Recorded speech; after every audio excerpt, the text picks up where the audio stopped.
There are moments in life when something slips through our hands and we feel it immediately. It could be something small at first, like misplacing an item you use every day. You stop, retrace your steps, and search with growing urgency. But some losses go deeper. Sometimes it isn't an object that disappears. It's your peace, your motivation, your confidence, your sense that God is near. And when those things fade, the silence can feel heavy. You wake up one morning and realize the joy you once had isn't there anymore. The passion you used to carry feels distant. You wonder when it happened and how you let it slip away. The beautiful truth is this: God is not intimidated by loss. He is not limited by what sank, broke, drifted, or disappeared. He restores, He brings back, He rebuilds.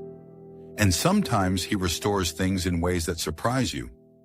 The story in 2 Kings 6:6 shows this clearly. A borrowed axe head falls into the water. Iron sinks. Everyone knows that.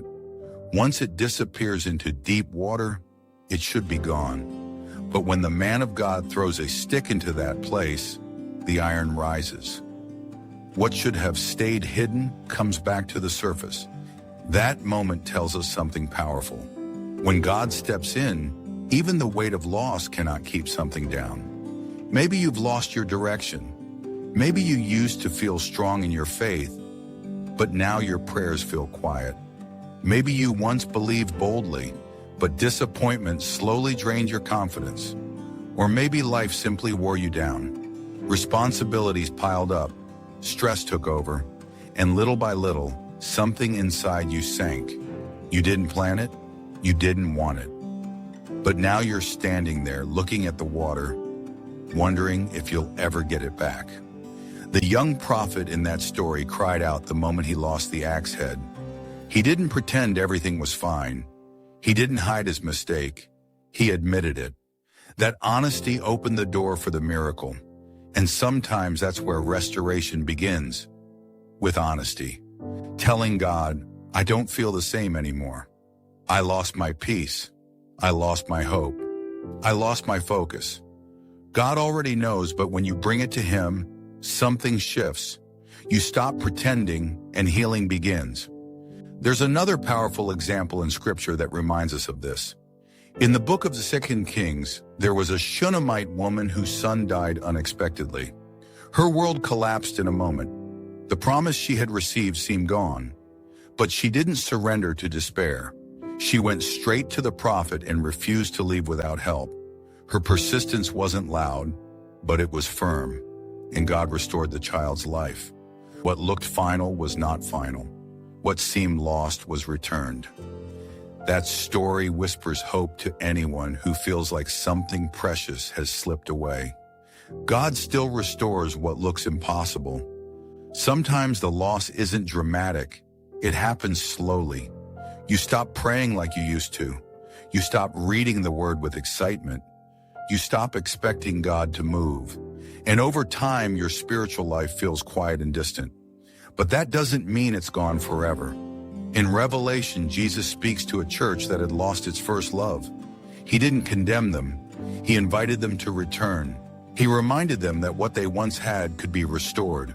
That same invitation still stands. You can come back. You can rediscover that fire. Restoration often begins in small steps. The iron floated, but the young prophet still had to reach out and pick it up. God performed the miracle, but participation was required.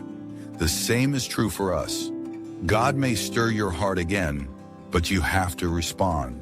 You may feel the urge to pray again. Act on it. You may feel drawn to open your Bible. Do it. You may sense the need to forgive someone. Take that step. Restoration is not just something God does for you. It's something He invites you into. Think about the story of Naomi in the book of Ruth. She returned to Bethlehem feeling empty. She even told people to call her bitter because she believed her joy was gone. Her life had changed and she felt like she had nothing left. But God quietly restored her through unexpected ways. Through Ruth's loyalty, through provision, through new beginnings. By the end of her story, Naomi was holding a child again, surrounded by hope. Her emptiness didn't define her ending. God turned her loss into restoration. Sometimes we assume it's too late. We tell ourselves too much time has passed, too many mistakes were made, too much distance grew between us and God. But Scripture reminds us again and again that God works beyond time. In Joel 2:25, God promises to restore the years that were eaten away. Not just days, not just moments, years. That means nothing is too delayed for God. Nothing is too far gone.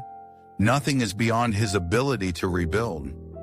You may have lost confidence in yourself.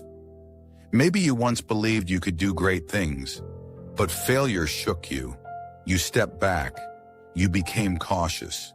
You stopped trying. But God restores confidence too. Think of Gideon. He saw himself as weak and insignificant, yet God called him mighty before he ever felt strong. Step by step, God rebuilt his courage. And through that process, Gideon became the leader he never imagined he could be. God restored what fear tried to bury. There's something comforting about knowing God cares about what seems small. The floating iron wasn't a massive event. It wasn't a crowd miracle. It was quiet, personal, and specific. That tells us God notices details. He sees the private losses, the silent struggles, the things no one else understands. He cares about your peace, your joy, your calling, your relationship with Him. Nothing is too small for His attention. Another powerful example appears in the New Testament when Jesus restored sight to Bartimaeus. This man had lived in darkness for years. He had accepted his position by the roadside. But when Jesus passed by, he cried out. People told him to be quiet, but he refused, and Jesus stopped. One moment changed everything. His sight was restored. That story reminds us that restoration often begins with a cry for help. When you call on God, He listens. Maybe restoration for you will begin in a quiet moment. Not with noise, not with something dramatic, but with a gentle shift inside your heart. You start to feel peace where anxiety once lived. You open your Bible and a verse speaks directly to you. You whisper a prayer, and suddenly you don't feel alone anymore. That's how God often restores, softly, personally, and right on time. Like the prophet Isaiah wrote, He gives strength to the weary and increases the power of the weak. When your strength feels gone, God doesn't criticize you. He renews you. He lifts you. He restores what exhaustion tried to take away. Think about Peter after he denied Jesus. In one night, he lost confidence, courage, and the boldness he once carried. He went back to fishing, believing he had failed too deeply. But Jesus met him on the shore, not with anger, but with restoration. 3 times Jesus asked him, "Do you love me?" And each time, he rebuilt what had been broken. Peter's failure did not define his future. God restored him and used him powerfully. That same grace still reaches for you today. Even if you feel like you've fallen short, even if you think you've drifted too far, God still restores with compassion. So whatever you feel has slipped away, bring it to God today. Bring the tired heart, the fading hope, the quiet disappointment, the lost joy. Place it before Him and trust that He is still working. You may not see it immediately, but beneath the surface, God is already moving. And one day you will look back and realize that what you thought was gone forever was simply waiting for God's moment to rise again. Nothing is too lost for God to restore, and your restoration may be closer than you think. Maybe today you feel like something inside you has sunk. Your hope feels heavy. Your faith feels weak. Your joy feels distant. But the same God who made iron float can lift your heart again. He can bring back what you thought was gone. He can restore your passion, your peace, your direction, your confidence.